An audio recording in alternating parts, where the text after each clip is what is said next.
네, 지난해 한 수입 화장품 브랜드 연구소에서 한국 여성 700명을 대상으로 조사를 했더니 하루 평균 화장하는데 40분 정도를 쓰고요. 또 매일 사용하는 기초 화장품이 13개로 나타났습니다. 이 화장품 많이 사용하는 분들 특히 주의 깊게 보셔야 될 것 같은데요. 최근 한국유방암학회가 화장품에 들어가는 대표적인 보존제 성분인 파라벤이 유방암을 유발할 수 있다면서 정부에 역학 조사를 제안한 것으로 MBC 취재 결과 확인됐습니다. 보도 내용 함께 보시죠. 지난 15년 동안 유방암 환자의 증가세는 가파릅니다. 우리나라만 해도 4배. 여성들의 초경은 빨라지는데 출산은 늦어지고 모유 수유 비율도 떨어졌기 때문에 유방암이 늘었다는 게 주된 분석이었습니다. 그러나 이것만으론 설명 안 되는 환자들도 속출했습니다. 모유 수유했고 음료 같은 거를 좋아한 것도 아니고 저도 잘 어디에서 왔는지는 잘 모르겠어요. 그런데 영국의 한 대학이 최근 화장품에 들어가는 파라벤을 정상적인 유방세포에 노출시켜봤더니 세포가 계속 커지거나 또는 죽지 않고 다른 곳으로 전이되는 모습을 보였습니다. 암세포와 똑같은 성질로 변한 겁니다. 한국유방암학회는 영국 연구 결과에 대해 고농도의 파라벤이 DNA 손상을 일으켜 암을 유발하는 게 증명됐다고 평가하면서 파라벤과 유방암의 관련성에 대한 정부 차원의 조사가 필요하다고 밝혔습니다. 화장품같이 저농도로 오랫동안 사용했을 때 그 결과는 아무도 장담할 수 없기 때문에 전 국민을 대상으로 전국적인 정부 차원의 조사가 필요할 것 같습니다. 네, 이 파라벤의 유해성 논란은 우리나라뿐만 아니라 전 세계적으로도 꾸준히 제기돼 왔었는데요. 파라벤에 대해서 들어는 봤는데 정확하게 어떤 성분인지는 잘 모르겠다는 분들 많습니다. 자료를 보면서 설명해 드리겠습니다. 네, 화장품을 구성하는 성분 먼저 크게 4가지로 나눌 수가 있습니다. 가장 먼저 정제수, 그러니까 물이고요. 여기에다가 미백 효과나 주름 개선 같은 이 화장품의 기능성 성분이 또 추가되죠. 또 피부 흡수가 잘 되게 도와주는 계면 활성제, 즉 유화제가 들어가고요. 그리고 마지막으로 화장품의 변질을 막는 방부제가 들어갑니다. 자, 그런데 화장품에 들어가는 이 보존제, 즉 방부제의 종류를 살펴보면 파라벤, 또 페녹시에탄올 등 20여 가지 종류가 있는데요. 이 가운데 가장 많이 쓰이는 대표적인 성분이 바로 파라벤입니다. 이 파라벤 같은 방부제는 화장품이 미생물에 오염되는 걸 방지하고 또 3년 이상 안전하게 보존될 수 있도록 해주는 그런 역할을 하죠. 쉽게 말해서 상하거나 썩지 않게 해주는 겁니다. 파라벤은 한때 인간이 만든 화학 방부제 가운데 안정성이 가장 뛰어나다는 평가를 받기도 했었습니다. 자, 파라벤에 대해서 좀 더 살펴보겠습니다.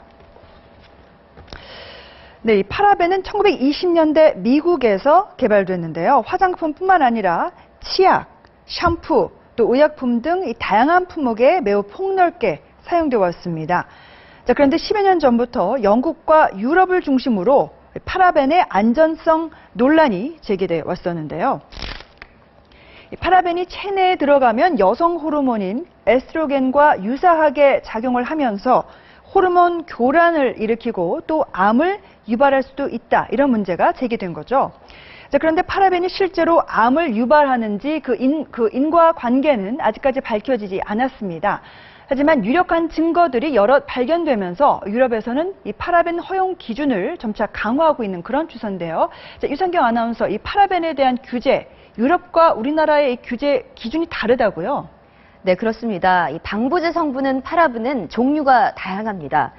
그런데 우리나라 식약처에서 화장품에 사용해도 된다고 허용한 파라벤은 모두 7가지 종류입니다. 이 가운데 이 페닐파라벤은 지난 9월 식약처가 법조항을 바꿔서 올해 말부터는 사용을 할 수 없게 됐습니다.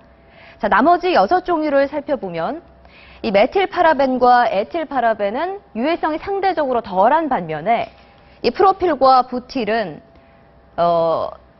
이 파라벤류는 유해성 논란이 많은 성분입니다. 이 덴마크에서는 2011년부터 프로필과 부틸 파라벤을 만 3살 이하 영유아를 위한 제품에는 사용하지 못하게 했습니다. 유럽연합도 이 성분에 대한 규제를 대폭 강화했는데요. 지금은 제품에 0.8%까지를 넣어도 되지만 내년부터는 0.19% 이상 넣지 못하도록 했습니다.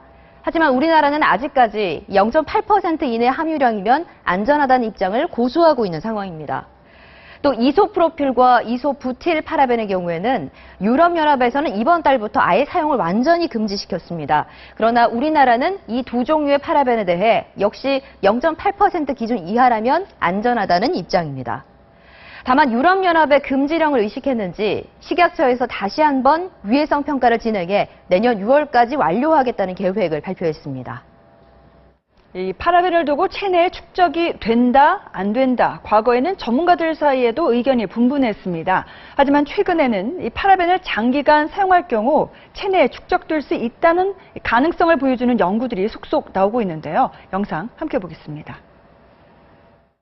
해외의 한 연구진이 유방암 환자 160명을 대상으로 이들의 암세포를 떼어내 그 성분을 분석했습니다.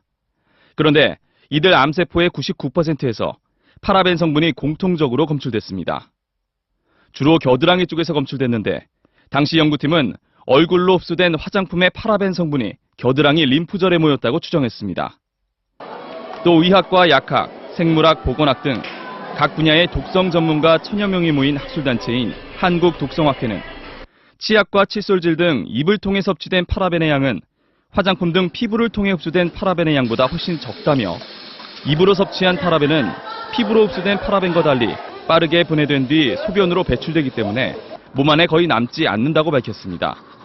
또 같은 양의 파라벤에 노출되더라도 어린이에게는 독성이 더 강할 수 있다며 우리나라에도 유아용품에 대한 파라벤 허용 기준이 따로 필요하다고 지적했습니다.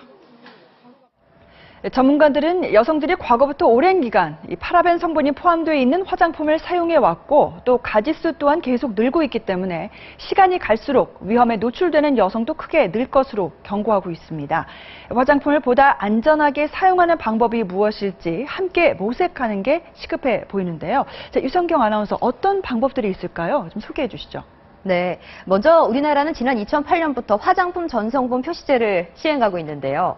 화장품에 들어간 모든 성분을 의무적으로 표시하도록 한 겁니다. 화장품 상자나 용기에 깨알 같은 글씨로 수많은 성분이 표시된 걸 보셨을 겁니다. 그런데 이 내용을 읽어봐도 뭐가 뭔지 알기가 어렵습니다. 생소한 화학명으로 되어 있는 경우가 대부분이어서 한번 슬쩍 보고 외면하기 일쑤인데요.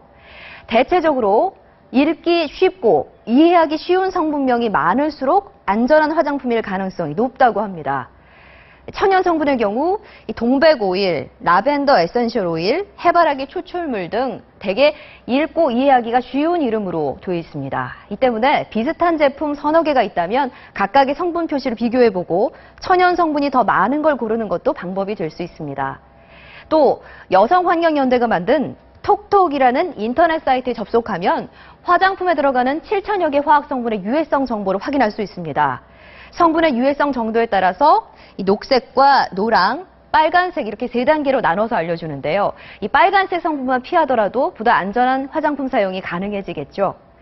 또 파라벤이 함유되지 않았다는 무파라벤 마케팅에 현혹되지 말아야 한다고 강조합니다. 대신에 들어간 이 대체 방부제가 이전보다 더 안전하다는 근거가 없기 때문이라고 하는데요. 결국 성분 하나를 하나하나 검색해봐야 제대로 알 수 있다는 얘기겠죠. 마지막으로 한국 여성들에게 가장 필요한 건 화장품 다이어트입니다. 이 모든 제품을 천연 화장품으로 바꾸는 건 어렵다 하더라도 가짓수를 줄일 수는 있겠죠. 먼저 클렌저로 세안을 하고 토너를 바른 뒤에 로션, 에센스, 크림 이 세 가지 중 한 가지만 사용을 하고 자외선 차단제로 마무리하면 화장품 사용 가짓수도 4단계로 축소가 돼서 파라벤 함량을 대폭 줄일 수 있다고 전문가들은 조언합니다.